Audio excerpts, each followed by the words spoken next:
अगर माँ पाकिस्तानी सीरियल देखेंगी तो बच्चे भी तो उस तरीके के बच्चे आएंगे। या औरतों में ये माना जाता देखा जाता है कि अगर सिर्फ हिजाब है तो इस्लामिक, लेकिन पता चला है हिजाब के अंदर फेमिनिज्म, दाढ़ी के अंदर में कैपिटलिज्म है।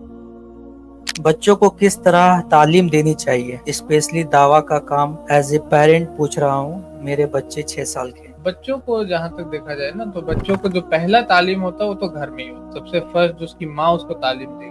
अगर माँ पाकिस्तानी सीरियल देखेंगी तो बच्चे भी इर्तुगल गाजी जैसे नहीं, बल्कि उस टाइप के, मुझे नहीं मालूम पाकिस्तानी सीरियल में किस तरीके के हीरोज होते हैं, मुझे नाम नहीं मालूम, तो उस तरीके के बच्चे आएंगे। ठीक है, अगर माँ सलमान खान को देखेगी तो बच्चे भी सलमानी खान आएंगे। भले ही हमारे यहाँ, मतलब कि मैं ये बता दे रहा हूँ कि सिर्फ हमारे यहाँ बहुत बार ऐसा सोचा जाता है कि दाढ़ी है और टखने से ऊपर पैंट है, या मतलब कि कुर्ता पैजामा है तो बस इस्लामिक। या औरतों में ये माना जाता देखा जाता है कि अगर सिर्फ हिजाब है तो इस्लामिक, लेकिन पता चला है हिजाब के अंदर फेमिनिज्म, बहुत बार ऐसा होता है। या इस्लामिक के अंदर में कैपिटलिज्म है, दाढ़ी के अंदर में कैपिटलिज्म है। कैपिटलिस्ट है हम लोग, बहुत सारे एरिया में हम लोग कैपिटलिस्ट है। आप अपने हम लोग मस्जिद में जाकर देख सकते हैं कि कौन लोग है जो पोस्ट में, क्या वो लोग है जो कि इस तरीके के, तो वो एक अलग टॉपिक है। तो बच्चों को जहां तक बात है, बच्चों को आपको अगर तालीम देना तो बेस्ट तो ये है कि आप उनके लिए स्कूल्स उस तरीके से इस्लामिक स्कूल्स अगर आप कायम कर पाए, ठीक है। और अगर इस्लामिक स्कूल्स नहीं बना पा रहे तो कम से कम वीकेंड स्कूल्स आपके पास होने चाहिए। वीकेंड मतलब सैटरडे संडे, जिस टाइम बच्चे को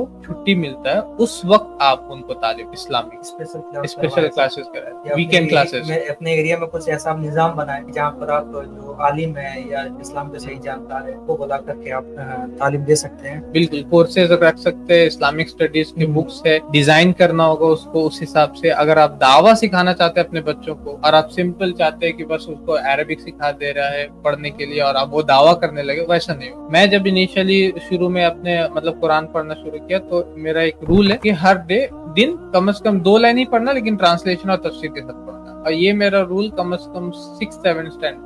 तो वो ही चीज जो कम से कम अगर आप कुरान को ही पढ़ा रहे हैं अपने बच्चों तर्जुमा के साथ पढ़ा रहे हैं तो वो एक अलग इफेक्ट है। बाकी उसके साथ साथ आपको इस्लामियत में भी और चीजें सिखाना होगा। दावा अगर सिखाना तो उसमें आपको और चीजें सिखाना होगा, ठीक है, तो वो एक अलग चीज है। लेकिन हाँ, ये आपको ध्यान देना होगा कि आप ये नहीं बोल सकते कि मैं ये सब करके इसको एक दाई बना दे, ठीक है। वो अल्लाह ताला चुन, वो अल्लाह ताला, अगर आप अच्छा नियत से, जैसे कि मेरे केस में मेरी माँ ने दुआ किया, अल्हम्दुलिल्लाह अच्छे नियत से मेरे लिए ये किया तो वो रिजल्ट आए। तो अगर आप अच्छा नियत से अपने बच्चे के लिए दुआ भी करना आपको, ठीक है, माँ बाप की दुआ भी इम्पोर्टेंट होती है, तो इंशाल्लाह वो रिजल्ट आएगा। उसके लिए अल्लाह से दुआ भी करें। हमारे चैनल IRPC इंडिया को सब्सक्राइब करें और बेल बटन पे क्लिक करें ताकि हमारा सारा वीडियो आप तक जरूर पहुंचे।